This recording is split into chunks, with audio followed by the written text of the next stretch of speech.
success of Caribbean tourism has been attributed to its people at all levels, but there's a critical group not often seen at the decision-making table that wants to make a greater contribution.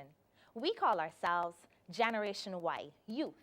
We believe our generation has important things to say about tourism, but is anyone really listening? Tonight, you will hear our voices on Destination Caribbean as we explore the contribution young people can make to our bread and butter industry. I'm your host for the evening, Tony Thorne. With me, a special panel of young people passionate about tourism. Meet Kennedy Pemberton, a citizen of St. Kitts Nevis. He's a tourism analyst who believes tourism is very much his business. Shade Jamet, an attorney at law by profession, but she dabbles a lot in the tourism sector and wants to see positive change. Nyla Jones hails from Nevis. She's known as the Caribbean's Tourism Youth Minister after capturing the title at the Caribbean Tourism Organization's Tourism Youth Congress. She loves the sector and wants to see more young people involved in tourism. And Kareem Yard, he loves the business of travel, and that drove him to pursue a bachelor's degree in tourism and hospitality management at the University of the West Indies. He's on a mission to ensure the world enjoys all the Caribbean has to offer. We also invite you to be part of the discussion. Call us toll-free, 1-855-213-7500, or email your question and comments at destinationcaribbean.com. This discussion is brought to you by the Caribbean Tourism Organization. Good night, ladies and gentlemen. How are you doing? Excellent. Okay, so I'm going to start off with Kennedy, who we spoke before the show, and I know you have a lot to offer. How did you get involved in tourism? I got involved in tourism back in 2002 when I was afforded the opportunity to be the junior minister for St. Kitts at that time.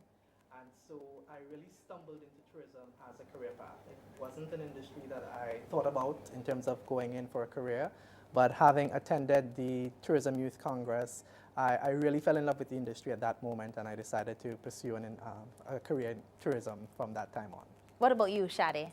Well, I wouldn't necessarily consider tourism to be my main forte. I'm an attorney by profession. I specialize in international business.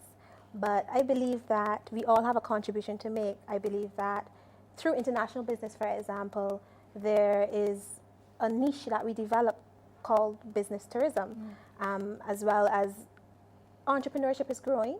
I would say, I mean, in the introduction you said that I dabble a bit. There are projects that I'm involved in that are tourism oriented. Such as Island Fusion, Barbados' biggest and best for the morning band. So, I mean, there are lots of opportunities. I am just one of the persons taking advantage.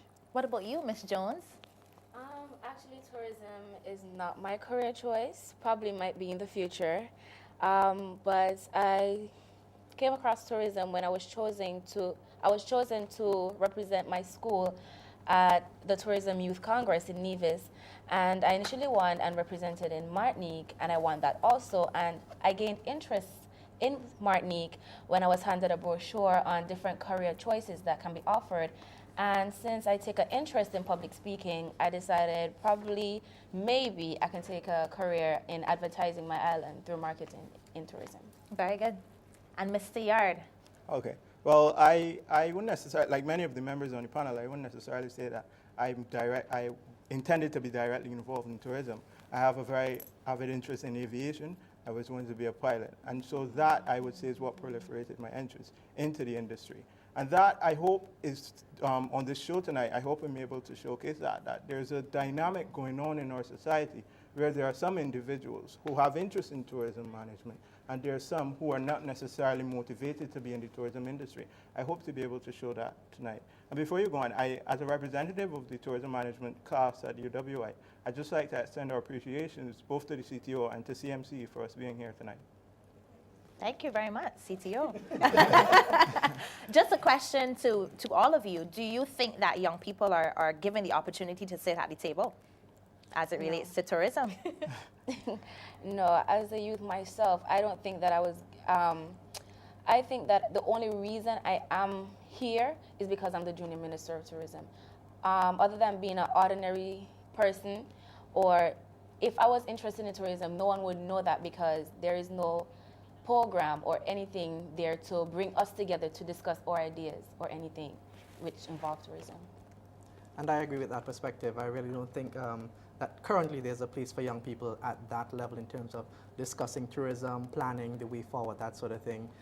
It seems to come in as an afterthought, whereas, oh, we have a program, we need some people, oh, let's bring in some young people and hear what they have to say. And that's the way that you kind of maybe get a glimpse into the industry. But you were spicy. So you're from St. Kitts and you lived in Bahamas for a bit. So are you talking about from a regional perspective, or are you talking as a Catition? For the most part, I'm speaking from a regional perspective. I really consider myself to be a real student of tourism, in that, as you said, I was born and raised in St. Kitts and Nevis, lived most of my life there. I was fortunate enough as well to do an internship in the Bahamas, so I lived there for a couple of months. I studied in Trinidad and Tobago, so I lived there for a couple of years. Also popped across the Atlantic, studied in the UK, lived there for a year, and then decided to go back home for about 2.5 and then bounce back again to Trinidad. So holistically from the Caribbean region, I think that that's a viewpoint that holds true. Yeah. I have to agree. I wouldn't say that there's no voice whatsoever, because we do have programs like the Junior Minister, etc. I think that a lot of the opportunities are for show, and to say, you know, we've done it, we've asked what they think. PR ploys. Exactly, but how much of that is actually implemented? I think that the voice that we really have is the voice that we have carved out for ourselves as youth. The entrepreneurs, the small business owners, the people who are innovating businesses that are in existence. I don't think that it's a voice or opportunity. They haven't been invited to the table. They're kind of making their own setting somewhere else. Mr. Yard? Well, unlike many of the members of the panel, I haven't been able to have had the liberty of being able to sit on any official tourism boards or anything. But you're here this evening. But yes, but this is the point I was about to make, right? I do agree with Sade that they have a voice, yes? But what I do not necessarily entirely agree with is that their voice is not listened to. Because there are many youth tourism programs. There's UNESCO has a youth program called PATH, Poverty Alleviation Through Tourism. There was a program like that in St. Kitts, I believe, sometime last year. And then it moved on to St. Lucia. So, and then CTO has a program with sustainable tourism, a sustainable tourism program for the youth, where they're able to develop sustainable tourism projects. So I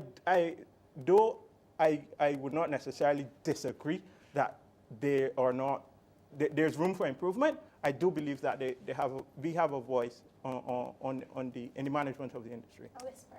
A whisper. Somebody said a whisper. Very good. What is the reason for this absence? Why haven't the youth been really taken on? Why do you think? Why are we whispering as opposed to having a voice? I think by and large, young people aren't really interested. I think it goes back to our history of slavery. I think we still really struggle with the whole issue of service versus servitude. And speaking quite frankly, in a lot of the Caribbean countries, we still have this concept that a tourist is someone of lighter skin color. And we really can't make the leap or the differentiation into seeing each individual for whatever reason, whether it be a domestic tourist, whether I'm from Bastia, the capital city in St. Kitts, and I'm spending a couple of nights with an aunt in St. Paul's or something like that.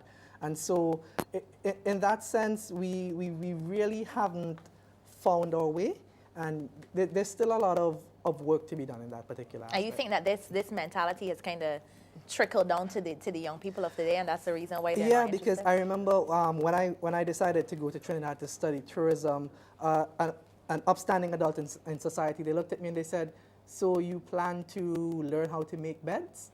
And so we still have this concept that tourism is just being a servant to someone. We don't see the management aspects, we don't see the management potential.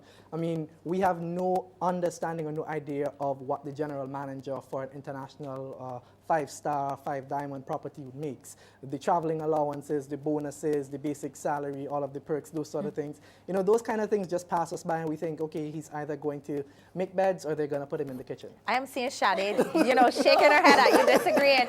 Sade, your view on that? No, I don't agree. I don't agree that there's no interest there. I think that, especially where tourism is the principal industry or one of the main industries, a lot of Caribbean countries, the children, the students, they're taught to look to tourism for economic gain, for the country's future, everything. So I don't think that is necessarily that young people are not interested.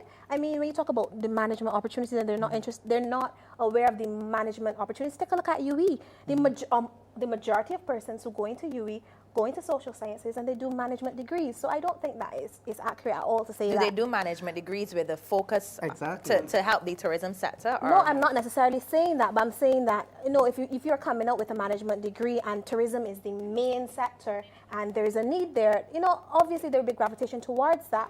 I think that the reason why the voice isn't being heard is because of three main mindsets. One, that the youth do not know what's at stake. Two, that the youth do not have any real solutions to bring to the table. And three, that the powers that be, the approach that they've been adopting, it has worked in the past and it will work in the future. I think those are the three main mindsets that have kept the youth voice in the background. Okay. I know you're going to get into trouble Yes, for number most 2. We're definitely. going to get into trouble for number 2, but we need to take a short commercial break. We'll be right back. Thank you so much for watching.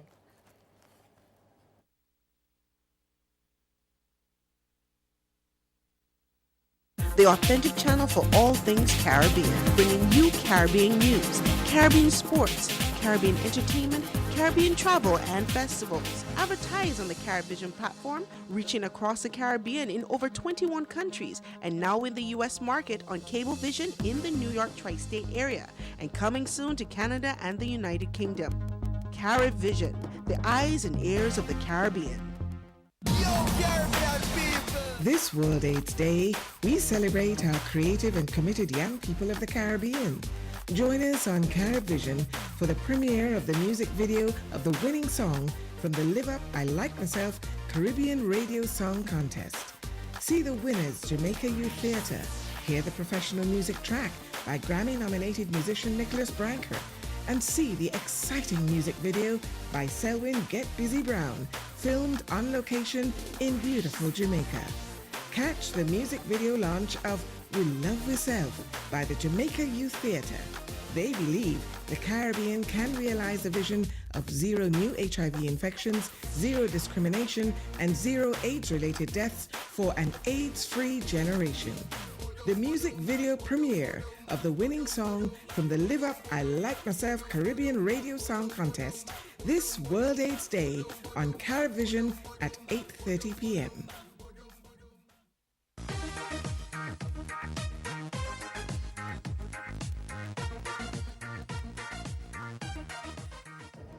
Welcome back. This is Destination Caribbean, The Y Factor. I am Tony Thorne, your host, and we've been joined here by some really bright minds across the Caribbean region. And we were just talking about whether or not the youth have a voice as it relates to involvement in tourism and their interests. And I know Miss Shade Jaman, attorney at law, she had 3 points, and one was that the youth don't have a lot of solutions. That's the perception. The perception is that they don't. I'm glad you used the word perception. And I saw Mr. Kareem Yard from UE just ease forward to tackle you on that. Do you care to tackle it? Well, no, she's clarified the point. I think. Yeah. I think you Well, can I say. would ask, whose perception is that?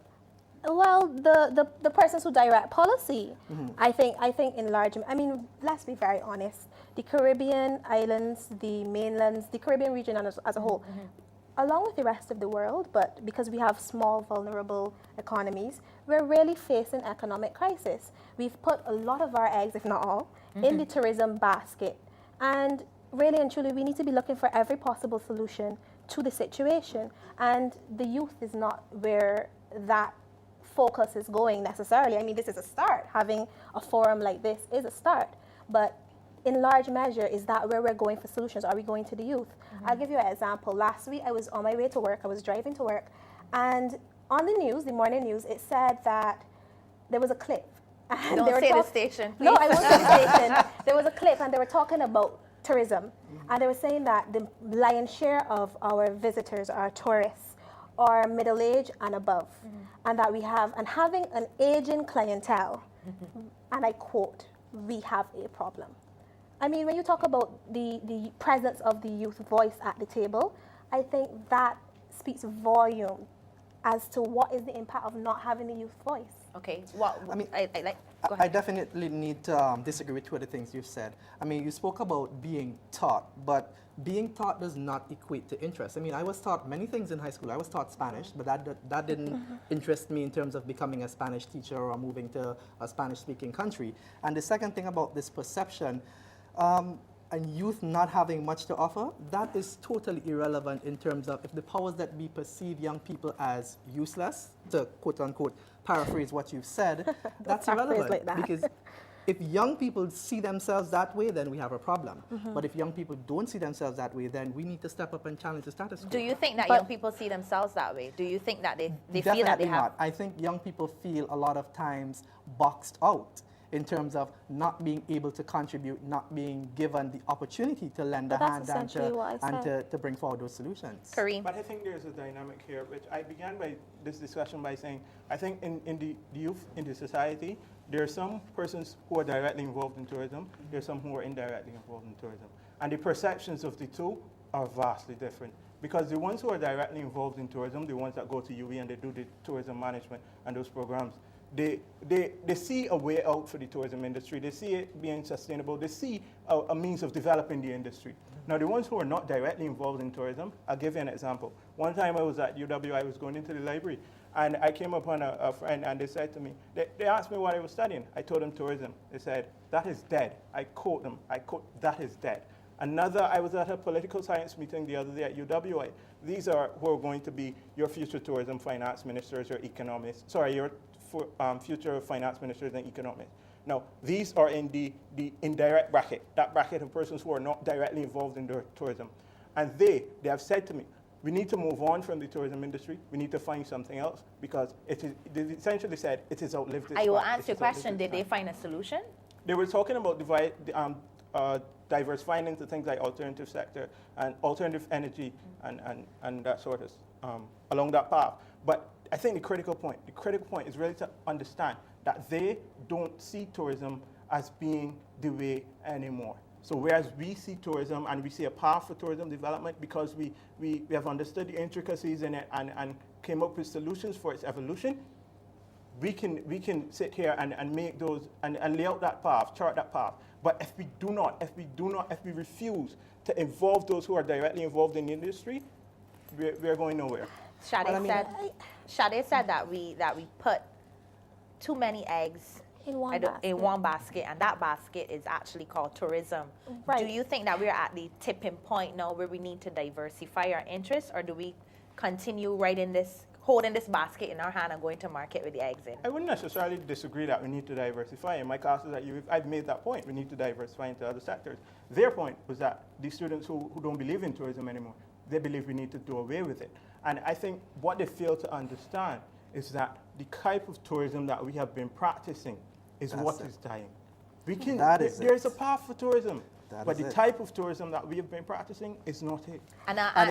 Go ahead. And it's the type of tourisms that have been laid down by the persons who've been in tourism for the last 20, 30, 40 years. And so that's why it's failed to attract the interest of young people, because we don't see it as our own. We see it as something that has been created by a generation that's 2 or 3 steps ahead of us in terms of age, in terms of thinking, in terms of how the world was. I'll answer a very controversial question. Do you think the same sad people that have been in the industry for 30, 40 years, do you think that their vision, their innovation, is that dead?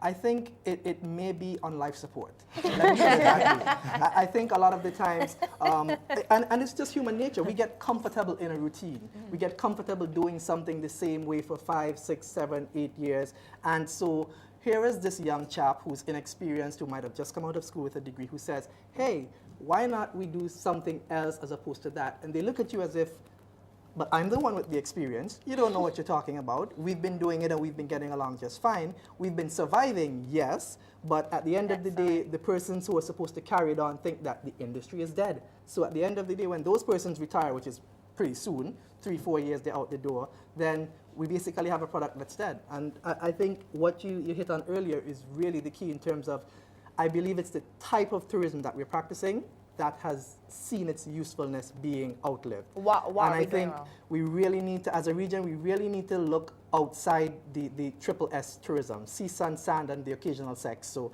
4 S's coming together. That's really what, when you market the Caribbean, it's a nice white sand beach and you're coming to the Caribbean to relax and have a vacation. There's no real experiential marketing in terms of come to the Caribbean and participate. Learn something, learn a new skill so that when you go back to Oklahoma, when you go back to the UK or to Canada, you can say, this is what I learned in the Caribbean. This is what I did in the Caribbean. Not this is what I saw in the Caribbean. Not these are the things that I looked at when I was in the Caribbean, but these are the actual things that, you know what? You're going to go back and you're going to tell your neighbors, you're going to say, I had the best time in Trinidad Carnival. I was on the streets for 2 days. I was in the costume. I was drinking the local rum. I was speaking with locals. They were showing me how to, quote unquote, chip and wine as the Trinis do it. And those are the type of experiences that are dying. The powers that be might be looking at the screen now and saying, how dare you say that? I mean, how dare you say that when that's what tourists come here and do? They chip and they wine and they have experiences. So where do you think, in your opinion, where do you think we've gone wrong in terms of not taking the extra mile, in terms of giving people experiences? Where have we gone wrong? I think we've gotten very comfortable just offering our visitors a sort of packaged experience where it's just you come in and you do it for a day or two. And it's not something that's really integrated. Like for Trinidad Carnival, after Carnival Monday and Tuesday, what really is there to keep the visitor experience for another week after? So let's say I've run away from the UK I have 3 weeks holidays. I've come down for a week. I've picked up most of the last fets in that week and Carnival Monday and Tuesday. For the next 2 weeks, what am I supposed to do? Sit and lie on a beach and go back to being a typical tourist? There's no add-on, there's no value added. And in fact, one of the things that I think the Trinidad government is now working on is that they actually have plans to develop a mass center that operates 24/7 or 365 days around the year, where you can come in and you can do courses in costume design and you can look at different things. You can get a better understanding of Trinidad Carnival, because one of the misconceptions is that Trinidad Carnival is just really mass for the 2 days. But I mean, what about the Mardi Gras? What about learning about the Blue Devils? You know, what about Jub Jub? Most visitors still don't understand that whole cultural richness to the experience. And so there's a big element that's still missing. This center is going to be open hopefully after Monday and Tuesday. Well, 365 days, but from what I understand, those things are still in the works, still being developed, but that's the way that we need to go. Shadi, what do you think in terms of Barbados? I think that there will always be a place for the traditional tourism product. However, I think that I disagree with what was said about persons who are indirectly involved in tourism thinking it's dead, etc. That may be some person's perspective, but I don't think any right-thinking individual would believe that, you know, we need to completely get rid of tourism. There will always be a place for tourism in the Caribbean economic sphere. There will always be a place for that.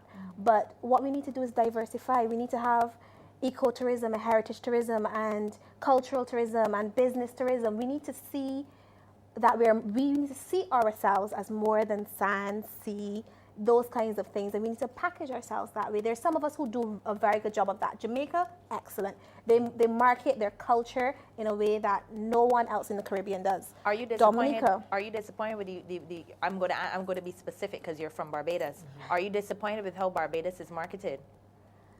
Am I disappointed? I think that we can take a different approach. I think we can take a multifaceted approach. I think that a lot of our marketing is one-dimensional. I think, for example, we use social media. There's a @Barbados on Twitter, and I follow them. But we use a dynamic tool like social media to send the same sand, sea, and sun message. You know, that's not innovative. Let's be innovative. There's so much more to us than sand, sea, and sun. And I'm speaking in terms of Caribbean, not just Barbados. There's so much more to us than sand, sea, and sun, the occasional festival, and random international artists or personalities. You know, there's so much more to us. Why don't we show that to the world? Sorry, that's a lot to handle. I want to refer to you, Mr. Yard. You said that the tourism sector, one of your friends said that tourism sector is dead. I don't think it is dead yet. I think it is dying slowly because in order to continue our little traditional kind of industry that we have, I think that the older persons who actually do traditional stuff, it's dying with them because no youths have taken interest in the actual things that old people used to do in order to get the whole authentic experience. Everyone wants to just sit down and watch them play, but when they die, who is going to play? Our culture I is think we need watered to gain the interest of the youth in order for it to continue, in order for tourism sector to be built upon that. And I'm not going to disagree with that, but I want to make something very clear here. I'm not the one who said that it's the industry. That is coming from the persons who are indirectly involved in the industry. So your assessment should be targeted towards them. I do believe in the diversifying of the economy in the tourism industry, and I do believe in developing it.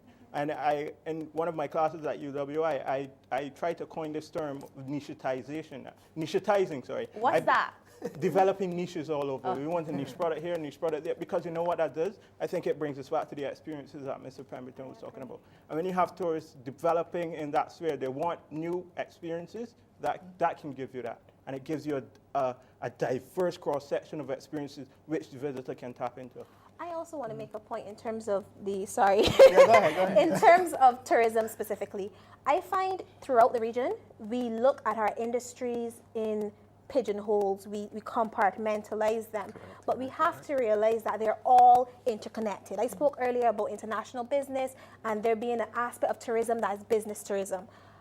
I think that we have to look at how can we, especially with limited resources, what can we do in our country to improve not only tourism, but improve business? And I think and other industries, it goes back to things like business facilitation, how long it takes to do things that involve the government, involve private sector. How hard is it, or how easy it should be, how easy is it to do any kind of business in the country? Do we have an execution problem? We definitely have an execution problem. We definitely have a proactivity problem. We're very reactionary as a people. And on that note, I go to Mr. Pemberton. How then, all these things you're complaining about with this servitude mentality, how do we teach people how to be proactive, to say, tourism affects me, I need to be able to treat people better? How do we I think we teach that? really need to start at the beginning. And even though I agree with that, we have a problem implementing, but I think that we also have a big problem planning. I mean, you would hear about a development project coming on stream, and it happens 5 years into the future, and you're running into all of these problems. And you sit down and you think, but didn't somebody think that bringing in a hotel with 200 rooms would require additional electricity consumption, additional water storage capacity, better paved roads and access infrastructure there? I mean, these are just some of the basic things. How could we be promoting ourselves as a destination that is built on tourism if we can't even get the basics right? We need to take a break. Thank you. We'll be right back, but stay right where you are and join the conversation. Call us toll-free 1-855-213-7500 or email your question and comments at destinationcaribbean.com. We'll be right back. Experience a melting pot of all things Guyana. The Guyana Craft, Tourism and Trade Exposition 2013, presented by the Guyana Office for Investment, Go Invest, will take place on the grounds of the Consulate General of the Republic of Guyana on Saturday, December 7th and Sunday, December 8th, 2013 at Septon Lodge, Britain's Cross Road, St. Michael, Barbados. Come, view and experience a myriad of Guyanese products. We're pretty much at the limit of borrowing at the moment. What I'm hearing from you both here, and a general feeling, is that really and truly, what we're calling democracy is not being served in the region. You are supposed to be the servants of the people. The people are supposed to be your bosses. And to me, the people doesn't even realize that. This program is talk about the facts. We must bring the facts. This is Time to Face the Facts. Last Sunday every month, 7 p.m. to 9 p.m., right here on Carib Vision. Also streaming live on Time to Face the Facts show Facebook page. It's live and interactive, so you too can join the conversation.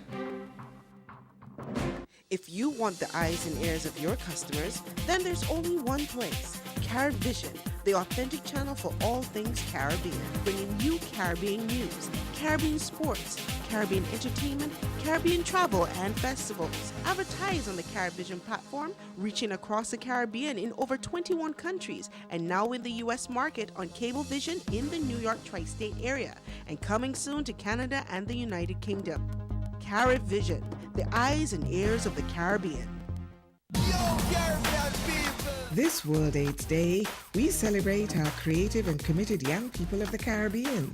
Join us on CaribVision for the premiere of the music video of the winning song from the Live Up I Like Myself Caribbean Radio Song Contest. See the winners, Jamaica Youth Theatre. Hear the professional music track by Grammy-nominated musician Nicholas Branker.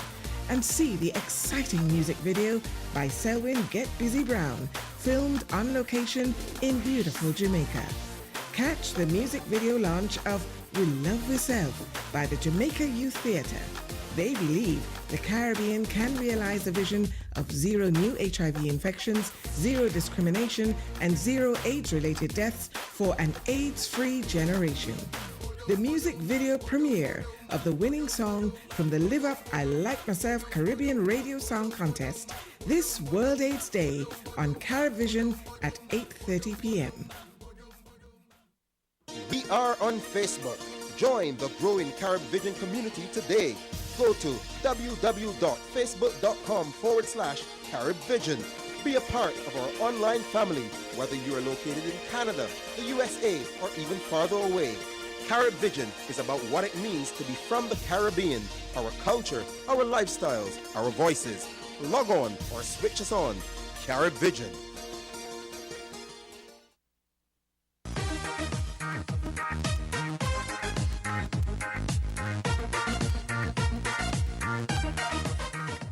Welcome back. This is Destination Caribbean, the Y Factor. Joining our panel is Ryan Ford, the marketing officer of the Crane Hotel in Barbados. He believes in Caribbean tourism, and he's anxious for his country and the region to fully explore wellness, sports, and entertainment tourism. Good afternoon. Good night. Sorry, Ryan. Getting a bit ahead of myself. We were talking to Mr. Pemberton, and he was trying to finish his point on planning as it relates to Caribbean tourism. And I just want you to finish that point before we delve into another topic. Okay, most definitely. Let me give an example to bring it home. I'm from St. Kitts and Nevis. The largest hotel in St. Kitts is the Marriott Hotel. Now, we find ourselves in a situation where the Marriott Hotel has its own independent electricity power station. So it's not hooked into the national grid. Now, I'm thinking... Why isn't it? That's lost revenue. I mean, you know, things that would have contributed to economic activity in the country. And I see that clearly as a lack of planning. And those are the kind of consequences, you know, it becomes an afterthought. You're bringing in a hotel with over 200, 300 rooms. Maybe you need to think about boosting the electricity capacity in St. Kitts and Nevis. Is it that you needed to put in a separate substation for a hotel that size? And in particular, that part of the country, it's really geared towards high-end hotel development. So maybe you needed to do a separate electricity station for that part of the country altogether. Now, these are things that have to be done before you actually bring the hotel in. And that's why my belief is we really don't do enough proper planning. I think Ryan may agree or disagree with me on this in that we have a lot of meetings. We talk about a lot of stuff, and we at the end of the day, you wonder if there was a real consensus coming out of the meeting, and you really wonder if the Caribbean governments have the testicular fortitude to go out and do what they have to do. Ryan, what's your say on that? Do you think we talk too much? I think we talk enough. I think the problem is that we don't act. So we can sit down, we can have many discussions, many panel discussions, board meetings. We don't act. And the problems, if you're going down in the government side, whenever a government switches over, the problem is that if something is successful at the time with the previous government, we want to clash it to try to make a difference, to stand out. If it's going well, I believe that you should continue it and maybe tweak what isn't going so well in it. But then at the same time, create other avenues where you can create successes. So I think instead of sitting down and planning and discussing how to do better than the last person and then get away with this and this and that, we need to plan and actually act on it. Because as much talk as it is just talk. Though Ryan and Kennedy would say we don't plan, I think the major problem is I didn't say that we didn't plan. I said we plan enough. Well, we plan enough. I think the major problem here for me is that we don't implement what we plan, because we come up with ideas and we don't implement them. Just the other day there was something about the San Juan Accord. I believe CMC had a show on it. This was a regional air policy that came out in 2007, but yet it's still not implemented. We go and we sit at CTO meetings and regional tourism meetings every year, but we don't see the implementation. I think that's our major problem. But we can say that about any industry. If you look at energy, we were discussing this backstage. Al Gore, he came out when he lost his presidential race back early 2000s, and he was against the whole global warming is happening and so on and so on. He realized a mistake, which our Caribbean governments seem to have a problem with saying that they make a mistake, as well as some companies. And he went about a whole marketing campaign about the whole global warming thing, and they've acted on it. This is early 2000s. We're going into 2014. We're still writing the same paper on legislation in terms of getting renewable energy, and the same situation that he's talking about, that could have been done beforehand and acted on. And then Nevis could have lowered a lot of operational costs in a lot of other areas, open different industries, and then start to prosper. And that's a problem that we have here in the Caribbean that we love to follow, and we would research it, and oh, this is great, and thanks to the youth, we put it on social media. But do we act on it? No, we don't. Or we act slowly on it. Let's bring in another panel member from Jamaica. We have O'Brien Lewis on the line, and he's the former Junior Tourism Minister for Jamaica, and he's known as an ambassador for development. O'Brien, share with us, are Jamaican young people enthusiastic about tourism? Hi, my pleasure to be on the program. Welcome. Jamaican youth, on the whole, are excited about anything that drives growth and development. Therefore, what I can tell you is that Jamaican youth on the whole just need something that will drive growth. And once they hear about tourism and they see the value of it, I know that I'm positive. Meeting with them and talking with them, they are really enthusiastic about the industry, yes. What specific programs does Jamaica have to ensure youth are engaged in the sector? Well, we have launched a Tourism Action Club. I'm not sure if many of my other counterparts have heard about it, but we have launched that club to ensure that youth in the secondary system participate in a tourism-oriented atmosphere. We take them on trips, we take them on the different sightseeing, we give them we host different forums, we ensure that they are knowledgeable about what the sector can do for them as a whole and what the sector is doing for them at this point.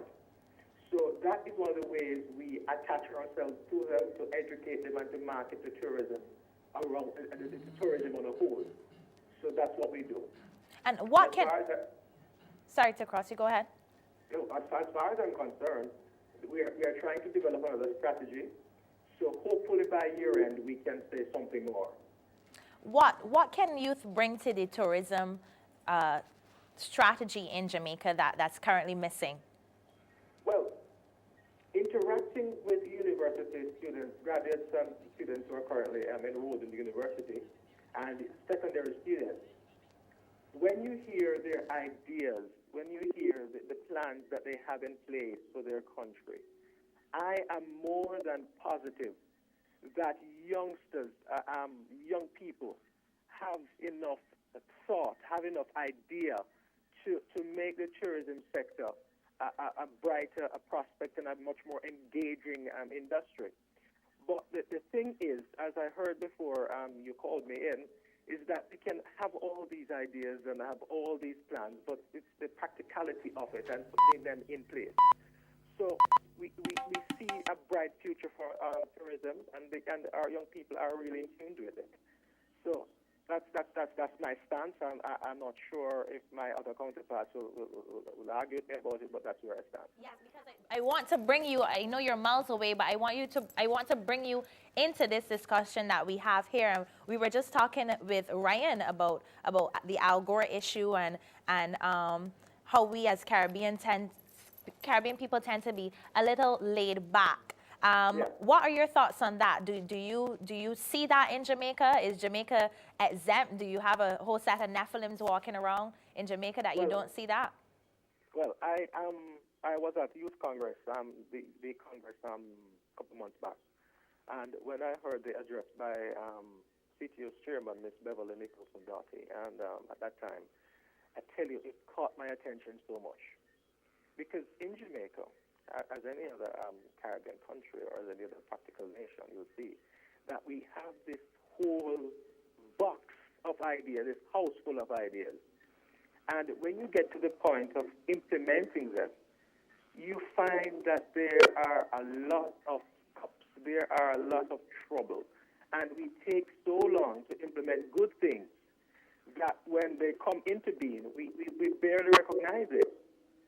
So that's what happens in Jamaica. I'm not sure about the other Caribbean islands. But when, go ahead. Do you guys you see it in your countries? I definitely think that there is an implementation lag, but for me, it's a double-edged sword. In that I think if you rush to implement without proper planning, you're going to be in problems. And if you just only plan and never implement, you're still going to be in problems. So there has to be a balance. That's where I come in.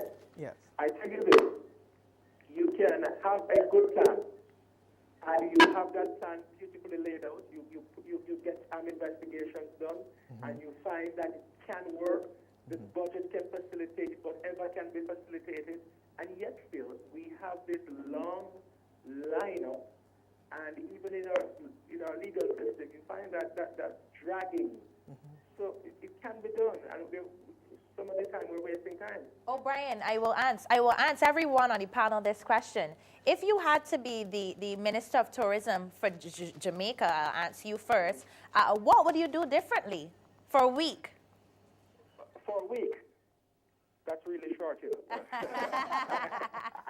I couldn't do much. Okay, let's see.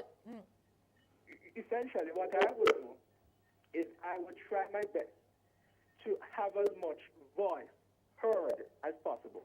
I would have a greater participation of the people in the industry, at the grassroots of the industry. For far too long, we spent time talking with the CEOs and the managers. Let's go down to the bellboys and ask them what's happening in the hotels. Let's ask the taxi drivers what they are feeling, what they are going through. And when we have finally assessed all of these comments and all of these problems, we can get to fixing them from the grassroots that the people at the top can really benefit. So that's what I will do in that short week. But O'Brien, don't you think that they already do this in Jamaica? Don't you think they talk to the grassroots people? It's not done on a broad basis. You go to one hotel and you say, let me talk to the taxi driver here. It's not done on a broad basis. The product development company might try to do it, but there's a need for pinning down these people and asking them what's happening. Tell me about the hotels.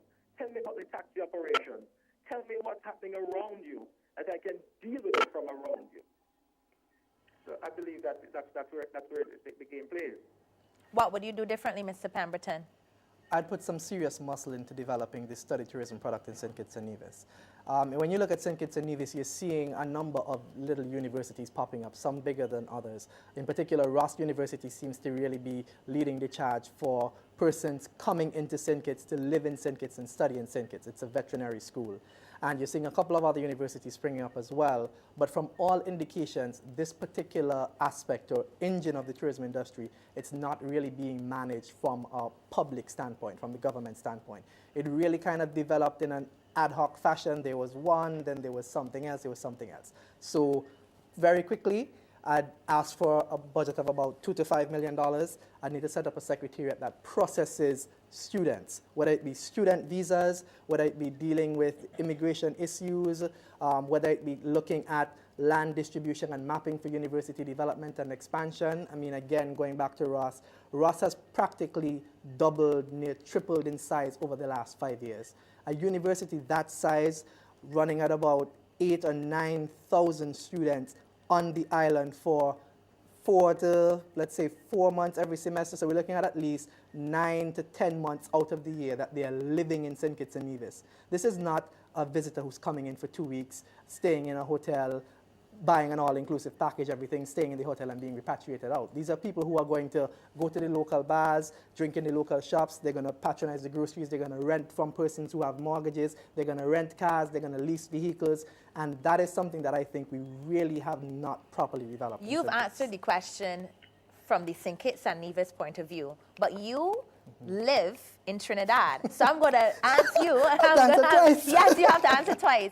What would you do if you had this miraculous pick as the Minister of Tourism in Trinidad? What would you do differently? I would sell what Trinidad is best known for. Trinidad is known for carnival. Trinidad markets its carnival as the greatest show on earth. And when you look at the Caribbean countries, I'm targeting all of the different countries in the region, everyone has their own version of carnival. And so what I would do is start packaging and exporting Trinidad masks. I'm sending out my costume makers so that I want them to go to the Bahamas and I want them to land the contracts. Listen, we're going to come into the Bahamas, we're going to develop your costumes, design them, we're going to build them in the Bahamas, we're going to source the materials, we're going to do everything. Because I want that Caribbean money coming back into Trinidad. It's as simple as that. We're known for it, people know it, people recognize the brand, and we're going to start stamping that brand throughout the region. So when you come to the Caribbean, hey, you've been to Trinidad Carnival, great. Go to the Bahamas, it's Trinidad Carnival with a hint of John Canoe. That's their local festival. But do they want? So there's going to be that sort of integration. And I'm really going to start, keeping the CARICOM movement alive. I'm going to benefit from all that free movement of goods. I'm really going to think. You asked me to think as a Trinidadian, so this is me thinking as a Trinidadian for Trinidad. So you asked me two questions. Yeah, because you have also lived in Bahamas. Correct. So how would the Bahamians feel about that? About the Trinidadians coming and basically stamping John Canoe as Trinidad Carnival, but with a little bit of John Canoe? I mean... Well, I think it's a matter of being really good at what you do. And we do it all the time in the Caribbean.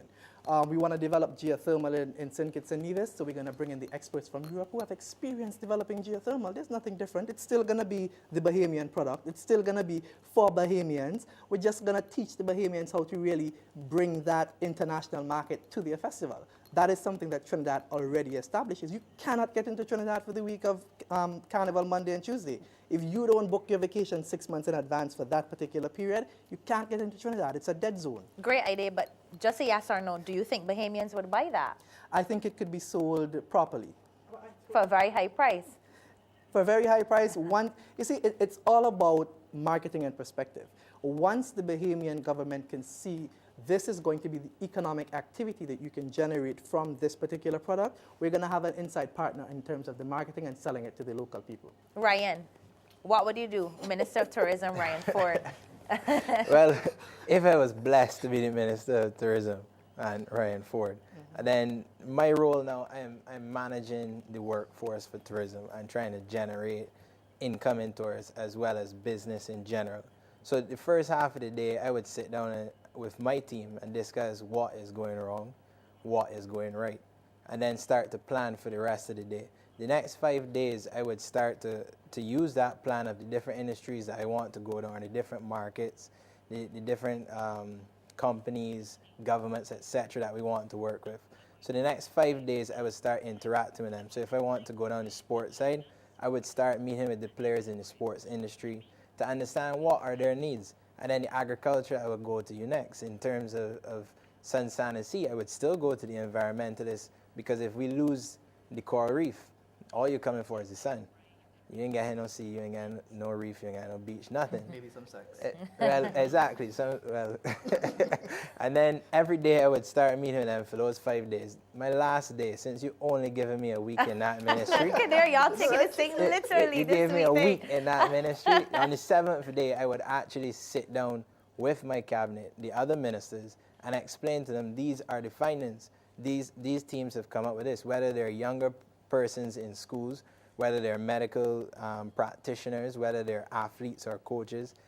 This is the situation. These are the areas that we need to go on, and this is the budget I need. I can't say a price at the beginning before I figure out do the research. Like he labeled the price at the beginning because clearly he thought about it. I want some muscle. I want some muscle. Right. What you've done so far is explain the conceptualization phase. When we come back, I'm going to tackle you on the implementation action phase. Thank you so much for joining us, O'Brien. It was a real pleasure talking to you, but it's time to take a break. But stay right where you are and join the conversation. Call us toll free 1-855-213-7500 or email your question and comments at destinationcaribbean.com. We'll be right back.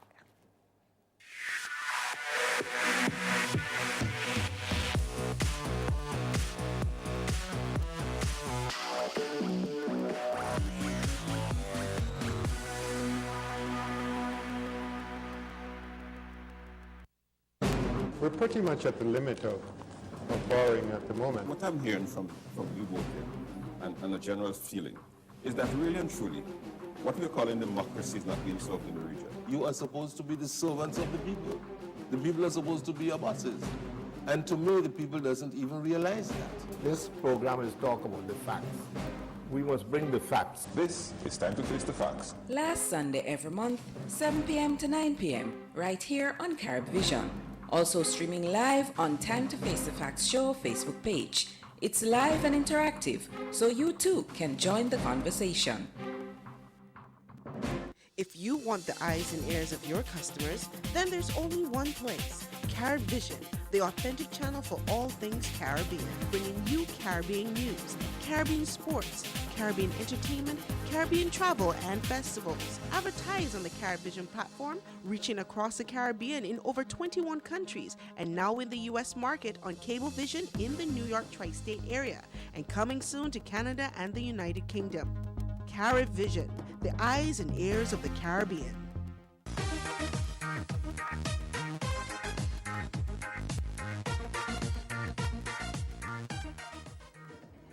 From the CMC studio in Bridgetown, this is Destination Caribbean, presented by the Caribbean Tourism Organization. Tonight, we discuss youth contribution to the tourism sector. Let's zero in on the sector itself. We were discussing right before we went to the break. I asked the panelists if they had to be Minister of Tourism for a week. They took it literally. What? Yes, correct. What were they doing? We were right before the break. Ryan, you told us about the conceptualization phase, what you would do. How would you roll out the policies that you discussed before? How would you roll that out? I mean, you're talking about if we were going to say, let's say the existing stakeholders have this same mentality, how would you make a difference as a minister to try to change the existing mentalities there? Well, obviously, the existing stakeholders, they're going to have a lot of say because, for example, a lot of hoteliers, they're not going to want to change their product. But here alone in Barbados, we have over 60 to 100 hotels or whatever the case may be, between apartments, apart hotels, condos, whatever the case is. But how many of them are really doing well? How many of them are successful, or how many are closing? So you have to interact with them and let them know there is a market there for you. There's no reason why, for example, 2 years ago, we mentioned it just now, Wayne Rooney, for example, was injured. He's one celeb that comes here, knowing that in Barbados, celebrities aren't chased after by paparazzi, and persons here do not go up to them either. So he comes here as an injured person, but he has to go back to England to get treatment to then face that scenario. Whereas if he were to come here, he has an opportunity to go into a small hotel. If we take one of the closed hotels now, say you take Silver Sands or Sam Lords, and you restructure that into a wellness resort. Not saying you're going there for surgery on your knee. You could go to Bayview or QEH, but at the same time, you're going there for recovery treatment. And at the same time, you don't want to be alone, your family's coming. And at the same time, you want to try the cuisine, you want to try the culture. So these are areas that hoteliers would have to understand, or I would hope they would understand if I was the minister. And then the government would have to understand it as well, because sun, sea, and sand is beautiful, but it's not going to last forever if you can't take care of your environment and if you can't take care of your people, meaning economically. Because I can go to Spain, the coast of Spain, and I could go and enjoy sun, sea, and sand, but then I'm going to enjoy the architecture of Gaudi, I'm going to enjoy the travel going through the countries there and the different cities.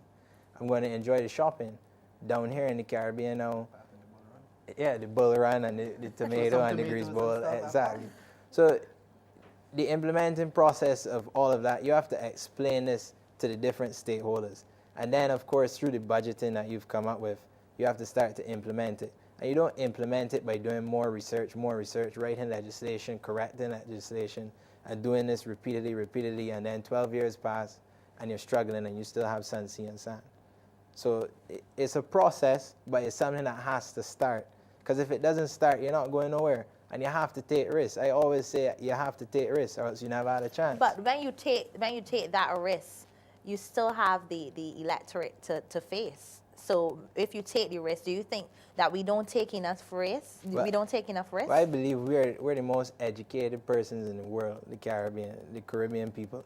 So I think that instead of going out there and bashing somebody that you grew up with, or that when this TV camera's off, we're having drinks or we're liming, but on the screen you're bashing them because they have a difference of opinion. Instead of doing that, why not work together? And then when you speak to the electorate, it's quite easy to get the points across. But when you push a negative image, something that is good coming out of someone else's mouth is not going to be heard because you've just pushed a negative image. So start looking at Barbados first. Stop looking at party first. Stop looking at your pocket first, which is very difficult for some to do, and look at Barbados first. Because if Barbados suffer, that 5 million you have in your bank account becomes automatically 2 million or 1 million. Or 0 million. As quicker as we get, exactly, as quicker as things get more expensive or that the devaluation arrives. Who knows? Nobody ever knows. I'm sure many other countries before did not think it would ever happen. Nobody knows. So I honestly think the persons of the Caribbean, they honestly will understand. Once you could communicate with them properly and explain it, you don't have to put it down in like legal terms on documents to explain it to a normal person on the street. Like the Jamaican gentleman I was just speaking, he was saying he would go out on the street and speak to them, see where there are problems, see what are the concerns, speak to them. That's the same thing that we need to do here. You don't need to go up on a stage and say, oh, this person is a liar, this person is a cheat, a thief, whatever. You could go up on stage and say, okay, well, look, we want to work with anyone who wants to push Barbados forward in a legal way. And if you have great ideas, well then look, these are our ideas. What do you people think? Talk to the person and work towards it. I think it's just straightforward and simple. I think and I'm still speaking in my capacity as Minister of Tourism, I think as government ministers, as government, we simply need to do what we need to do. We need to lead. We need to stop looking back and trying to figure out, will this gain me political points? Will it not give me political points? Because what I've learned... That's hard to do, though, as a politician. Yeah, but isn't it hard to do? And this is what I've learned. I mean, we want to be so sensitive to how everybody feels. But at the end of the day, money talks and everything else walks. I've realized that if people can see how they can make money from something you're doing, they're going to support you, whether they like your color or not, whether they like your party politics or not. Anything the hoteliers can make money off of, they're going to be with you. It's as simple as that. I want to get 16-year-old Miss Jones between these three men. I want to get her perspective. I think it's really amazing that you're here. You're such a young, bright Caribbean young lady. What would you do if you had to get the opportunity to be Minister of Tourism? Well, I'm already a Minister of Tourism, just that I'm a junior one. But I Senior. I will slowly creep up there. But as a junior minister, what I would do, not speaking literally here, I would actually take those seniors out for the week and put myself in their spot and hire my own crew to do what I want. Now, everybody looks at tourism as hotel, being a manager of hotel, being able to make a bed, but I think the youth of today needs to see it as a fun element. Whatever they can do can involve tourism. For example, you're interested in fashion designing. Use your fashion design to market your island. You know, get a team together, put your island on a T-shirt, do a little creative thing, do a little slang, do something here to attract others out of the region. And I think by doing that, we can, you know, be better, bigger, and better marketed instead of sitting in a room and thinking of, okay, we're going to put this in a hotel, we're going to put that in a hotel. What about the shops out there that are selling just the island itself, just putting the island on a map. Sell other things like what the island involves as our culture, put it on our cultural dress, sell, something that involves your island. Yeah. Excellent. Mr. Yard is very passionate. Yeah, I know. Okay. So bring it. Now, before I lay out the Barbadian perspective, I need to go and consult with my Trinidad minister. He made the point that I think you paraphrased him and made the point that he wants to put the Trinidad stamp on the Bahamian festival. I totally disagree with that, right? At present, there's a culture where you have a westernized imposition on a number of Caribbean cultures. I don't want to see him do that to the Bahamian people. In fact, what I believe that we as a region, we're very diverse and we need to thrive on our diversity. I would not like to see the Trinidadian minister come and dilute the potential for that diversity by imposing the Trinidad stamp on the Bahamian. First and foremost, Trinidad is not a Western country. We are part of the same geographical location. We are part of the same umbrella organization, CARICOM. And secondly, the strength of CARICOM is that we have diversity amongst us. So you can draw from our strengths. We're already good at Carnival. The Bahamas can draw from our strengths. And one day we might need to draw on the Bahamas for something else. So it's not a matter of I'm going to the Bahamas to try and convert the Bahamas to a colony of Trinidad and Tobago. It's a matter of I have tried and tested experience in a particular area, and I want to share this wealth of information with the Bahamas. I've said first and yeah. I'm glad. I don't want to cross you, but we have a Bahamian on the line. Good evening, Mr. Travis Robinson, who is hailing from the Bahamas, and I hope you were listening. He's this year's Junior Minister of Tourism, and thanks for joining us, Travis. Tell us about your role as Junior Minister of Tourism, and then you can come in and tackle Mr. Pemberton on whether or not you disagree with him. Yes. Hello, good evening. This is Travis Robinson from the Bahamas. The Bahamas Junior Tourism. But my role, the Junior Minister of Tourism, is simply to get the younger generation of young people more involved or integrate inside of the tourism industry.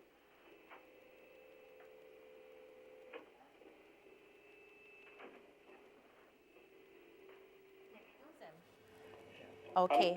Oh, great. Hello? Yes, ma'am. Yes. What do you think of Mr. Pemberton's point about what do you think Bahamians how do you think Bahamians would feel about his point of Trinidadians coming and quote unquote assisting you with your partnering with your John Canoe Festival?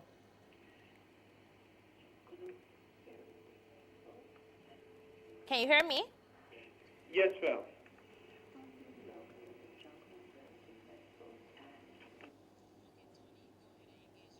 Okay, we're having some technical difficulties with him. Yes, I think that John Canoe in the Bahamas is very successful at this point, but we would want Trinidadians to come in and observe us, but I think that John is excellent in the Bahamas at this time. Want them to come in and observe. That's what you said? Yes, ma'am. Okay, as opposed to coming and stamping their carnival. So I think you won that argument there. Yes, of course. I mean, how would you feel about getting assistance in terms of if we were to help you package that product so that it becomes more attractive to visitors, so that a lot more persons come in for John Canoe? Because I've actually witnessed your John Canoe Summer Festival.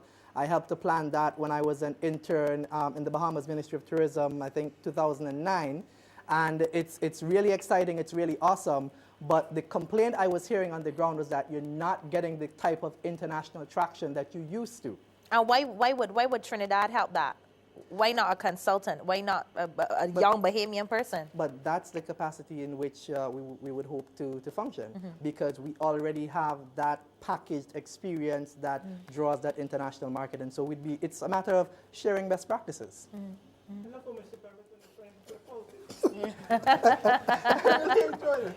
But I mean, you speak about assisting the Bahamian people.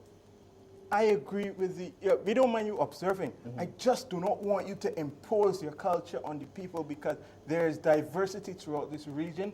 If you try to duplicate the Trinidadian culture in Bahamas, then what is Bahamian? And I don't want to see us go down that road. But I must continue because I now need to lay out the Barbadian policy for my week in the ministry. So right? you're saying that you won the elections over me now? I'll work with you then. Somebody could be You can't speak ill of it, remember you said. Well, by the stroke of this pen, I want to diversify the Barbadian tourism industry. I told you about creating niche products. I want niche products in this industry. This is how I'm going to do it. I want to develop a venture capitalist environment in this society. So I'm going to speak with my Minister of Finance. I'm going to say to him, I need you to give me some inducements to help me to get a venture capital society running here so that we can get some private individuals investing in these niche products so that we can bring that diversity to our product so that it will not be tired, it will not be mature. Because I was reading an article the other day and it was dated 2003 and the article made the point that the Barbadian tourism product at that point was mature. In 2013, it is still mature. We need to diversify, and I think creating niche products can do that for us. Travis is on the line. I'm going to ask Travis, if you had the opportunity to be Minister of Tourism, what would you do differently with the Bahamas brand?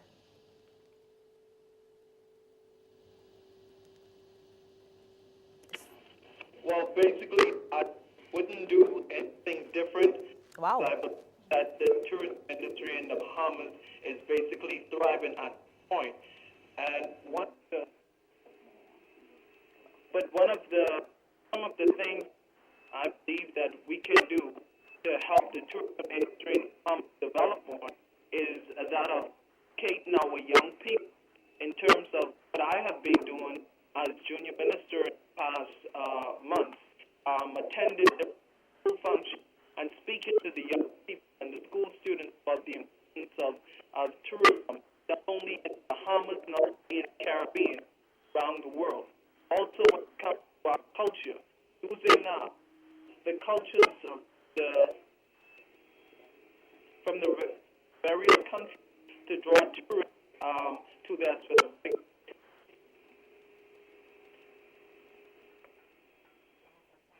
Difficulties there with Travis. Thank you so much, Travis. But back to you, Ms. Tiard. You said that you would establish these different niche markets. Don't you see that? And I'm going to speak about Barbados because that's where you're from. Don't you see that happening? Barbados has the food, wine, and rum. You just got the UNESCO inscription. Isn't that already happening, or is it losing the masses? Potentially it is happening. You've listed some of the examples, but to the extent that we are actually trying to develop that, I think it's very lackadaisical. I mean, we don't have that interest. Well, not we, the current political director don't have that interest. They don't seem to be trying to push it. They're continuing along the path of this very mature product, and I will be really, I feel very passionate about this. We really need to move to that diversification and developing that niche in a more focused and strategic way than we do now. Another question I have for you. Yeah. Do you think that Barbadian youth understand the UNESCO inscription, what it's about, what opportunities lay ahead? I started this discussion by saying I think there are some polarities which are existing in the youth. There are some who are directly involved in tourism, there are some who are indirectly involved in tourism. I am engaged in tourism directly in the sense that I undertake tourism management classes, etc. So I've gotten an understanding of the benefit of the inscription. But for the persons who are not directly involved in tourism, I don't think they have that understanding. I think that's a perception which we need to change. Do you think that it's scary, it's dangerous? Of course it is dangerous because I began again by arguing that I think those persons who are indirectly involved in the future, we as tourism ministers, they're going to be finance ministers, economic ministers, we are going to have to interact with them. And if at present they don't see the benefit of it in the future, it doesn't argue well for us. Understood. You were making a point. Just to press you a little bit, though, could you give me at least one or two examples of some of the niches that Of you course, would like Mr. to develop? Pemberton. If I can do a little bit of vicarious living here, there's some members in my class. There's some members in my class, and she, at one point, she was speaking about developing a tourism product along the line of the chattel houses. Now, I wouldn't want to give much information about the lady's idea to preempt her, but they are innovative means of developing our product. Now that you mentioned chattel houses, there's today at work we were discussing different forms of tourism. So last week everyone saw National Geographic's put out that Barbados is in the top 10 for our cuisine. We're having cuckoo and flying fish. Which restaurant in Barbados is offering that, and how much percent restaurants are offering that? So cuisine is another niche market that we don't do well enough. And then I've spoken a lot about wellness, but then if you take, for example, sports tourism, we have the Wildy complex area that offers at least 12 sports to 15 sports. You go in for 4 or 5 different aquatic sports that can happen. You're having tennis, table tennis, squash, badminton. You're having dexterities for the rally car drivers. You're having basketball. You have so many options there. But yet, we have to wait months before we have another big festival, months before another festival. We have, for example, the hockey festival. When I was a little bit younger, Hockey Fest was huge. You know that. It used to be huge. A lot of persons are coming. Then the infrastructure deteriorates.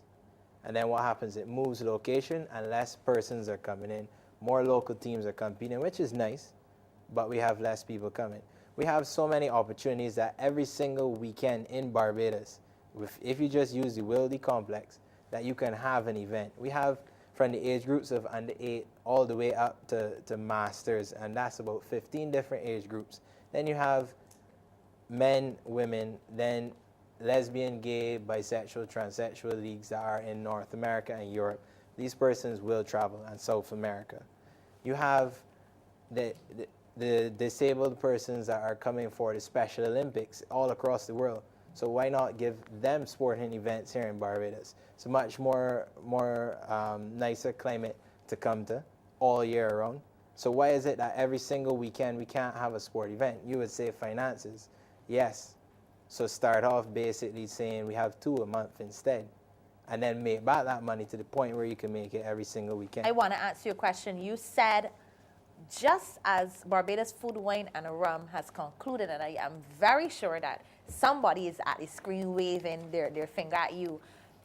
That's fine. Barbados Food, Wine and Rum has just concluded, Yeah. but then you say that we don't do cuisine well. What? We don't do it well because you have one festival, Food, Wine and Rum Festival, that is an excellent idea. I think it's a great idea. But is it an everyday thing?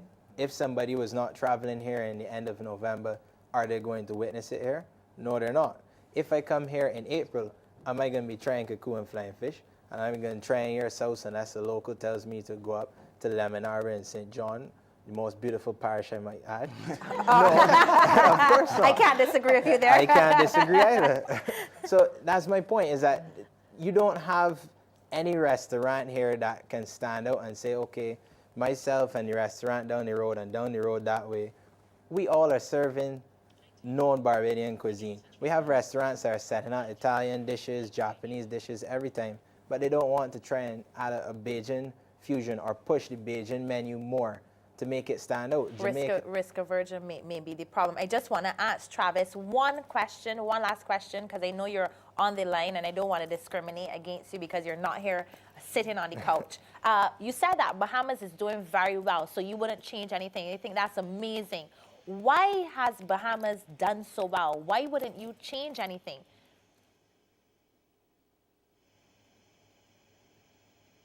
Can you hear me, Travis? I can hear you.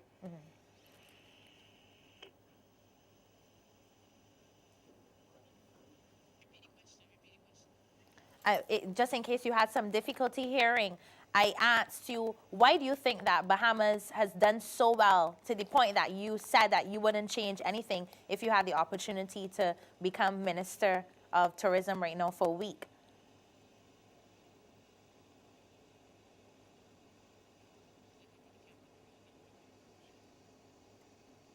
Okay, we're getting some difficulties with Travis, but I'm assuming that he's pleased. They say silence is consent, so we can move on. Yes, Mr. Before you move on, I want to, Mr. Ford here was speaking about sports tourism. I think a great product which we can develop is our road tennis.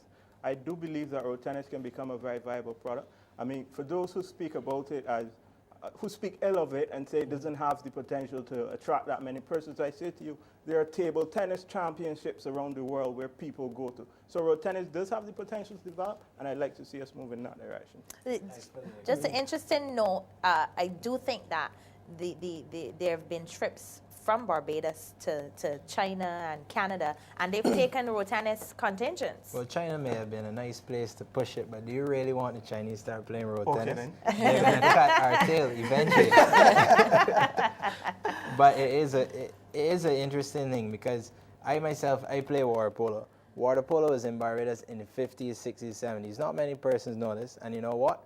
The world champions such as Croatia, Hungary, these persons that win the world championships, the Olympics, etc., that have all the professional athletes playing in other leagues such as Spain, Italy, and going to universities on scholarships in the States. Started 20, 30, 40 years later. So why is it that Barbados cannot develop our sports? Why is it that we only have to chase cricket, which I agree with, continue chasing it. It is our national, that's the one, maybe one thing other than the beaches that the Caribbean has all in common, is cricket. We have to take a break. We must take this break, sorry, but share your views with us. Call us toll free, 1-855-213-7500, or email us at destinationcaribbean@cmccaribbean.com. We'll be right back. If you want the eyes and ears of your customers, then there's only one place, Carib Vision, the authentic channel for all things Caribbean, bringing you Caribbean news, Caribbean sports, Caribbean entertainment, Caribbean travel and festivals. Advertise on the Carib Vision platform, reaching across the Caribbean in over 21 countries, and now in the U.S. market on Cablevision in the New York tri-state area, and coming soon to Canada and the United Kingdom. Carib Vision, the eyes and ears of the Caribbean. We are on Facebook. Join the growing Carib Vision community today. Go to www.facebook.com/Carib Vision. Be a part of our online family, whether you are located in Canada, the USA, or even farther away. Carib Vision is about what it means to be from the Caribbean, our culture, our lifestyles, our voices. Log on or switch us on. Carib Vision.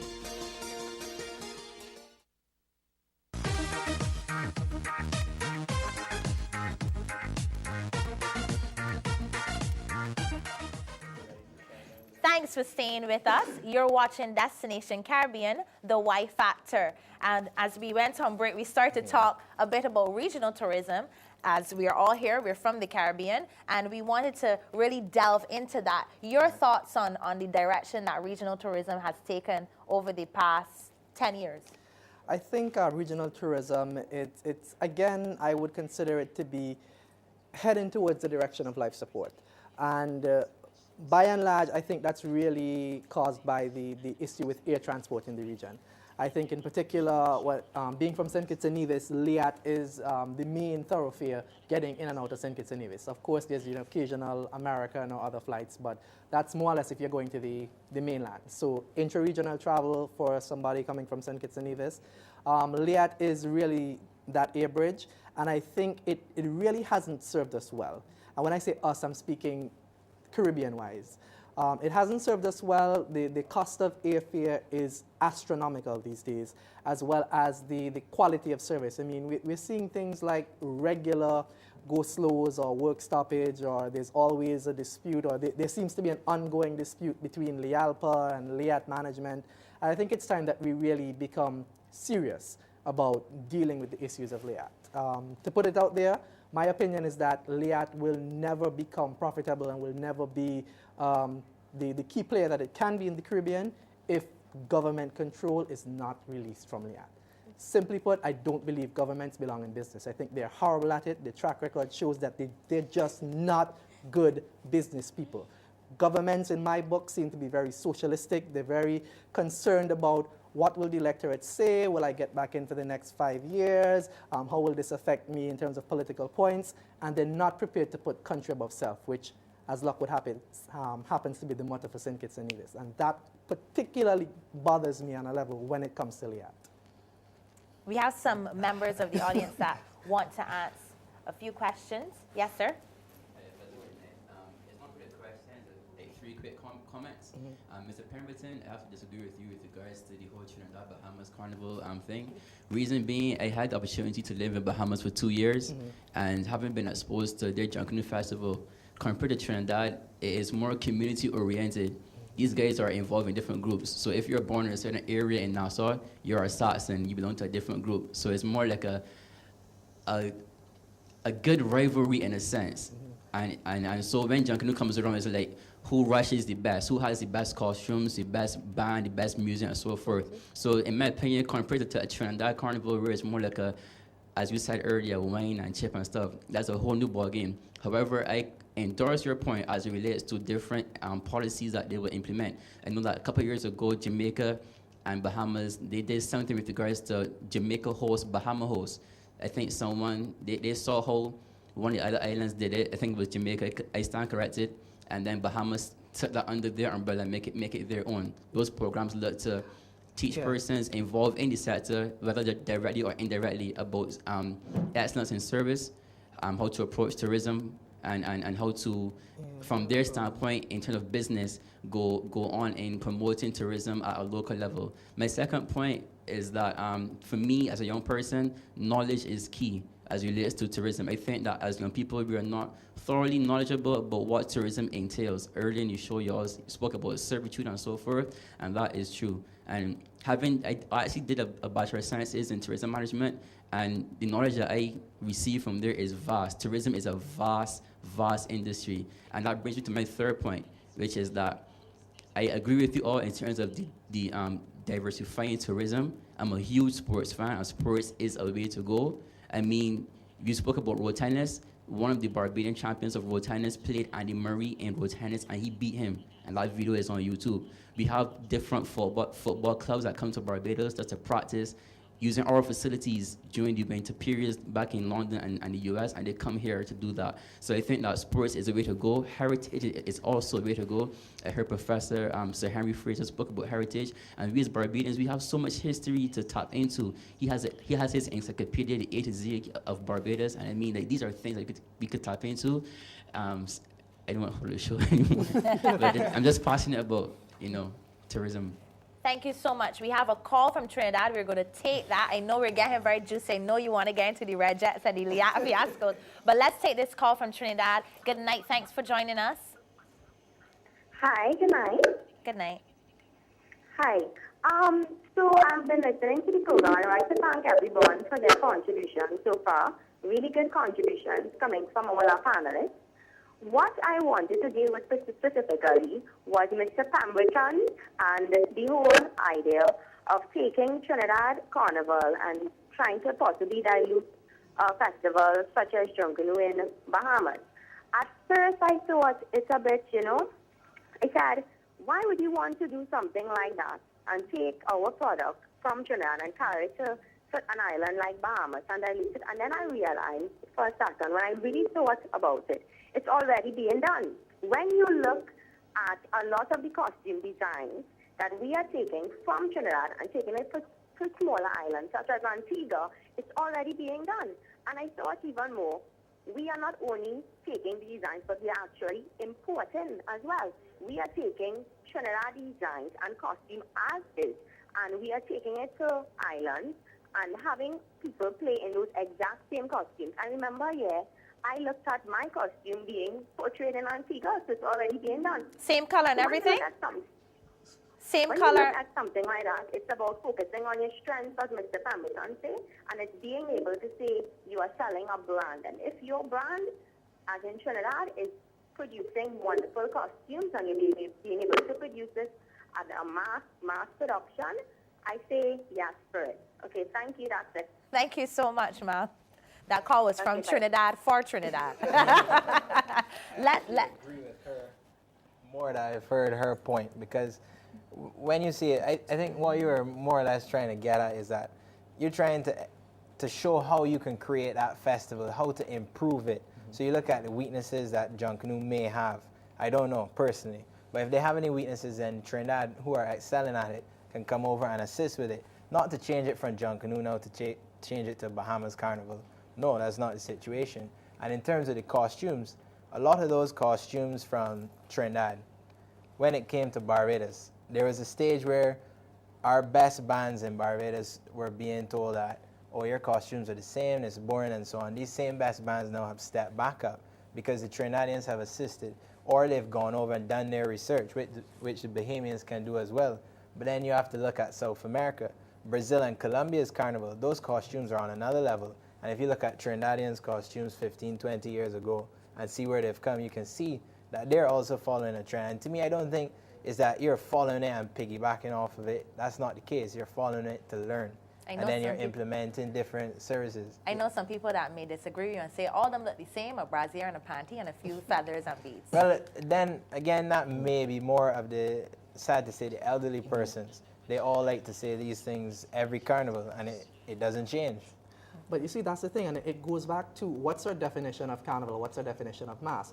Because yes, in Trinidad Carnival, you will have the bra and the panties and the beads and the feathers. But I mean, look at somebody like Brian McFarlane. Look at his sections that play mass. You see real traditional cultural pieces. You see stories being acted out on the road. And there are entire sections of the community that choose to play with those type of old mass bands because that's the product that they're looking for. So the Trinidad Carnival, it has two different products complementing each other.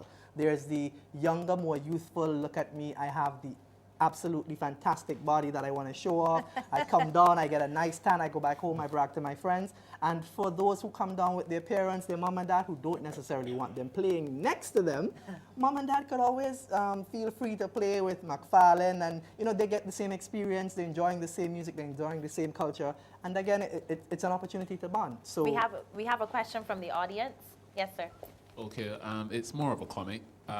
To also reiterate what my colleague here also said, I also am in agreement that the Trinidad taking their part of Carnival to the Bahamas would be a fail. One thing that sets us apart as the Caribbean is our diversity. And Bahamas Carnival is very vastly diverse from Trinidad Carnival. On saying that, Bahamas Carnival was rated number 2 top thing by National Geographic in 2012 thing to do over the winter. Trinidad Carnival is, although being one of the best parties, and we must, every Caribbean island has to give Trinidad accolades for this. They were the only island within the Caribbean that held Carnival was every other island quit. Barbados then restarted our Carnival in the 70s, and other islands took it up afterwards. So Trinidad was the only one that is why they have perfected it over the years, while other countries have dropped it. They kept it and they worked with it, Other islands, yes, are catching up with getting our carnivals to the level of which Trinidad Carnival is. On saying that, with taking Trinidad Carnival and most carnivals throughout the Caribbean, if you look at Antigua Carnival, you go to St. Lucia Carnival, Barbados Carnival, Trinidad Carnival, there's a banality between all the costumes. I am not an old person, but I will tell you most of the costumes are panty, brassiere, and then a few accessories that by the time the persons come to the acclimatation of the route, or there's a panty and a brassiere. Almost naked. But I was saying that it will not continue at that point. Also studying in the Bahamas, I am very passionate about this, but I studied hotel management while my colleague here studied tourism management. We talk about tourism and we can't go into these things. Let's talk about servitude. The lady there from Nevis spoke about the different industries. We all talk about tourism. What can we go out to different industries and show them how their industry impact tourism? Let's go to the drink producers. Let's tell them, okay, how can you be more rational producing drinks? How it can affect you? How it benefits your tourism? We have to come right back. We have to return. When we come back, closing comments on Destination Caribbean. Experience a melting pot of all things Guyana.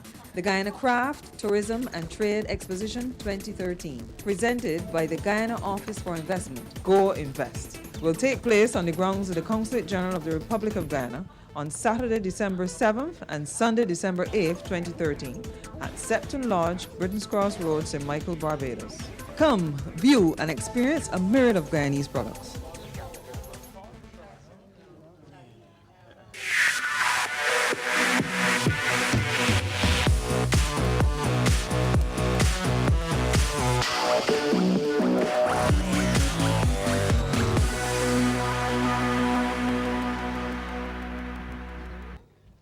Story, positive progression story. This a baby sham story. Hey, wow, wow.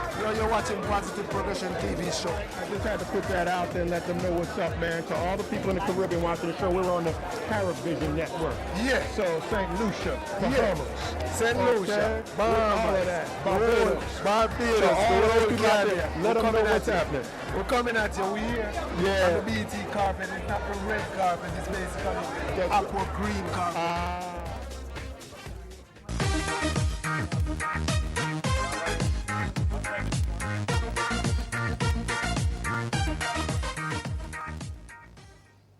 Welcome back. This is Caribbean Tourism Organization's Destination Caribbean's youth episode, Tourism, the Y Factor. Right before we broke off to the audience, we were talking about Liat. Your thoughts on Liat very, very quickly before our closing comments. My thoughts on Liat, a little bit different to what you were saying. I think that it has done a great service to the Caribbean, actually. It hasn't done us bad in the sense that it has done a great service. Before that, we had any options to get across the other islands. I myself, I've flown Liat hundreds of times because that was the option. Then there was BBA as well as Caribbean Airlines now. But we have those two now, and that's what we have to deal with. So Liat has given opportunities in terms of employment, in terms of travel, not just for us locals in the Caribbean region, but as well as internationals coming in to get in between. Look at the Caribbean World Cup. Some people would say it was a failure, some would say it was a success, but the fact that people can go from island to island and still witness the same sporting event, that's an opportunity. My thing with Liat, though, is that, yes, you're taking that for granted, that you were the people, the company that has done it. You see repeatedly, yearly, you're failing. You see monthly, you see daily. Why are they failing? I can't say because I'm not inside there, but I think it's poor planning. At work we have, I think, 5 Ps. So poor planning equals piss poor performance. And that is what I think Liat does all the time. What do you think, Mr. Prime? I think it's bigger than planning. I think Liat has an issue with resources. In terms of from a management perspective, like I said before, I think the government control directorate over Liat, I think the balance of power needs to shift a little bit. From the research, I think it's about 55% of the shares that are controlled between 3 Caribbean governments. And I think that 55% equity really needs to rest with the private sector if Liat is really going to be the powerhouse that it should be. So, of course, there's a role for government in Liat, most definitely, but Liat needs to get its act together from a business perspective. Ms. Jones, what do you think about Liat? 16 years old, what do you think about it? I have traveled on Liat 3 times. Not 3 times literally, I mean, going from island to island 3 times. And I have bad experiences each time I travel. My first time traveling recently was to go back to Grenada, and my luggage was lost. And being never experienced that Liat lost my luggage before, I didn't have any extra, so I was actually probably say clothesless. And traveling yesterday, my flight was supposed to reach at least 7, 6, and my flight reached 10 o'clock. So I was bad. Sorry to hear that. I think it is incumbent upon us to be critical in this analysis. Now, Mr. Parmesan wants to remove the 55% from the government and give it to the private sector. I challenge Mr. Parmesan. At the time I was watching this program, and there was I believe at the time it was the CEO of Liat, and he was on the program, and he was making the point that 35% of Liat's routes are inherently unprofitable. It's Captain Brunton. Well, yeah, pardon me, but the point is 35% of the routes are unprofitable. Mr. Pemberton, you want to remove 55%, give it to the private sector, who I guarantee you will not continue with that 35% of the routes in Liat. Now, I am not trying to support. And is that a bad thing? Listen, you talk Is that about a bad thing? regional integration. Let's talk about being critical. Is that a bad thing? When you talk about regional integration and you want to Is that say, a bad thing? I am getting that. You talk about regional integration and you want to sit here and argue with me that you're going to cut off 35% of Do you know what will happen within 6 months of those countries being cut off? The shareholder governments or those countries that have been cut out of the loop, they're going to find the money to help fund Liat. And that's what's killing Liat. Liat is resource strapped. Liat has no cash to operate its day-to-day business. How can you run a company like that? And that is why I say governments don't belong in business. And as you say, governments don't belong in business, and I heard you with that private investment. Let's talk about RedJet. Okay. Why do you think, I mean, RedJet, privately funded, and it didn't work. So what are your thoughts about RedJet? Because there was a vested government interest in securing the airlines that were already in operation. This is my personal perspective. I mean, when you analyze the taxpayers in the Caribbean, the government taxpayers, sometimes you're looking at taxes that are 120% what the actual cost of fuel and airfare is. That is not a competitive environment for any business to operate within. So if governments pull back from trying to control the economic airspace in the region and let the private sector do it, we're now going to have a situation where the demand and supply forces are going to kick in and start to balance. We have a question from the audience. Belgian minister, by the way. Which one? I am a chef. Which one you vote for? I understand your point where you made the point where you said, no, we don't do cocoa and flying fish. We don't. And really and truly, been in this organization for 11 years now. What organization is that, sir? Sorry. The Culinary organization. They come to Barbados and say, or wherever in the Caribbean, they say, hey, I would like to eat a local dish, but we don't offer it. So how would you try to implement it into all the hotels and the restaurants, which whatever? How would you implement it into that? Honestly speaking, I can't tell, as a minister, you can't tell someone that owns their own business, you must put a certain menu. So I can't tell you that. But I could do it by showing them the benefits of it. You know, because for example, why would I come if, say you had restaurant A and you're offering Italian food and an Italian comes into town? They're going to taste your food and automatically you may be successful.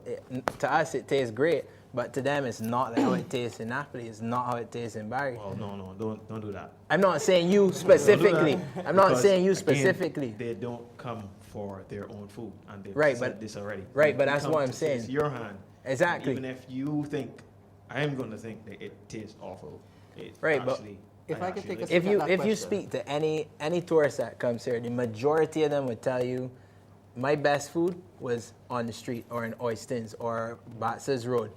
Because and then they would start naming some other places, right? Because those are local street dishes which need to be pushed as well. But then you can also serve it in the menu. I'm not saying to drop the sushi and drop the pasta and so on. I love it too. What I'm saying is that we need to start pushing our cuisine. So even if you didn't do it in a restaurant every single night, you can do it select days. And then it starts to advertise and promote our dishes, our culinary dishes. So I would interact with restaurant owners, hoteliers, caterers, etc., and discuss that with them and show them the facts about it. When I go to Spain, I'm not going there and looking for the closest Caribbean restaurant. Not first. When I get homesick, I will. If I live in there. If I'm just visiting, I want to try the paellas. I want to try all the tapas. I want to try sangria. And I want to try it from every single place that I pass on the street when I'm hungry and thirsty. When I go to Italy, I want to try pasta and pizza. I want to try every single possible place. When I get here to Barbados, where is that option in all the restaurants? If you take the restaurants along the South Coast, and I'm not going to call the names, but can you walk in there and ask them, can I have your best Bajan dish? And ask them to show you 5 of them. It's not going to happen. Out of a menu that has 30 options, and you can't find five traditional Bajan menus, it's not possible, and it's not acceptable in my opinion. I mean, you rightly said, you can't force somebody to do something, but you can incentivize them to do it. Mm-hmm. If you give them a 5% tax credit off of what they pay you as the government. For, let's say, you have to show me that at least 6 months out of the year you have local dishes available. Trust me, they're going to jump on board because that translates into money in their pockets. And that is what a lot of people see first and foremost. If you can't tell me in the first 20 seconds of our conversation, how am I going to make money off of this? I'm not going to listen to you. And it's as simple as that. And on that note, we need to take a commercial break. We'll be right back. Thank you. If you want the eyes and ears of your customers, then there's only one place, Carib Vision, the authentic channel for all things Caribbean, bringing you Caribbean news, Caribbean sports, Caribbean entertainment, Caribbean travel and festivals. Advertise on the Carib Vision platform, reaching across the Caribbean in over 21 countries, and now in the U.S. market on Cablevision in the New York tri-state area, and coming soon to Canada and the United Kingdom. Carib Vision, the eyes and ears of the Caribbean. This week on 18 Degrees North, children under 15 are having children. I just loved having sex with him. He said I was his personal, so he doesn't have to use a condom. Are our children being robbed of their youth? Everybody see me looking at me and talking stuff because I'm young. I went through a lot of shame and disgrace. What's being done to get their lives back on track? A space is in the school system for them. On the next episode of 18 Degrees North. The Royal Trophy, the mighty Europeans, holders of the Ryder Cup. The tenacious Asians, defenders of the Royal Trophy. A monumental battle of pride, honour and glory. A date with destiny. December 20th to 22nd at the stunning Dragon Lake Golf Club, Guangzhou, People's Republic of China.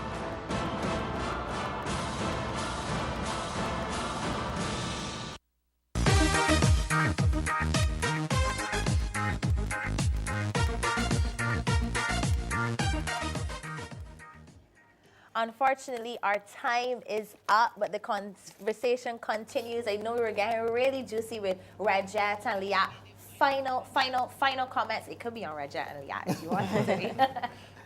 My final comments would be we need to create the opportunities for young people to get a voice at the decision-making table. Not just the talk shops, not just to sit down and to look good, and then after that we really don't take into consideration their recommendations. But we really need to, and I'll bring it home to Liat. One of the things I was thinking about, I had a bad experience with them. I had a very late flight. I'm heading out to St. Lucia about 3 weeks ago. And I sat there for the hour and a half just thinking about what would it take to fix Liat. And one of the things I would like to see is a youth think tank to just look at Liat, the organization. There is no option that is too radical. There's no option that is off the board, and put forward a plan with some specific recommendations as to what can we do to save Liat. Because I think they've just gotten a little too comfortable. Yes or no question. Do you think another red jet, probably we can call it blue plane, can it come? Can it? Not in the current environment. Okay, Ryan? A lot of people would argue with you. Right now, I don't think so either, because if you touch on Red Jet's thing is that it was pushing the same thing as Ryanair and EasyJet and so on. The difference in Europe is that you have business travelers, school persons, you have farmers, you have a whole heap of transit going through Europe, the countries that are together. So if you don't fly now and you don't check in now, you left. Here in the Caribbean is a different story. I don't need to check in for Liat at 4 o'clock because I leave in at 12 hours later. So I know full well that I am still there, I'm still safe. But that money that they're staying there on the ground, that's more money that they have to pay to stay on the ground. Overseas in Europe, that's not the case.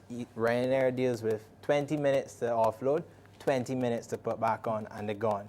So that's the situation. But in terms of wrapping up, I would just say, I tell the youth, don't think that tourism is just go and study a bachelor's in tourism management and this is the end all, and nobody returning your calls. You could try the entrepreneurship route, like some of us have tried it, and it works out, it's successful. You could also go to get counseling and go and speak to someone from higher up. I would say just keep pushing whatever goals you may have. Just because you took a risk and you fail once doesn't mean you're going to fail again and fail again. You're not a failure in life. If you was a failure, you never was going to be here in the first place. And then in terms of the governments and corporate, I think you need to take an opportunity with us younger persons. When you come up with a plan, you want us to implement it for you. So how about you ask us to come up with the plan and show you how it could be implemented better. Don't give us something old and stale and tell us to implement it for you in a nice, pretty way on social media, which you, when you go home, you can't even use yourself. How many of them ministers and corporate persons have secretaries and so on doing their social media and their emails because they can't do it themselves? Nyla. Neela, I'm Neela, sorry. Love the name. I would like to agree with you in terms of the youth thinking that tourism is just there. In order for you to gain an interest, I would like to see us here at the panelists make tourism a fun element, you know, in order to gain the youth's interest by creating probably like a Caribbean youth show like what we're doing right now. Get the youths together, discuss the elements of tourism, problems, solutions, because everybody probably have a solution, but it's how effective it is going to be. You know, if we can't get the show, we can have small tourism youth council in each island to discuss the problems within their islands and come together, merge as one, and solve the solutions. Mr. I need Yard. to take my final stab at this Leah issue. Thank you. Mr. Pemberton was talking about, I don't disagree with him that we need to shift the balance of power and spread it out across the region. What I fundamentally disagree with is that we need to give the majority to a privatized entity, because it is issues like those 35% that the privatized entity will not continue to pursue. In terms of my final comments as to our development, I'd really like to see us diversify our economy, and I'd like to say to my Minister of Tourism, I hope you can consider my concept of nichitizing our economy and developing niche products throughout. Good plug. Thank you so much, panelists. It has been really an exciting and dynamic conversation. I'm sorry we didn't have 2 hours, but we can continue the discussion on social media, #YFactor, and you can continue to email us at the email. And thank you so much for joining us tonight. You have a great night.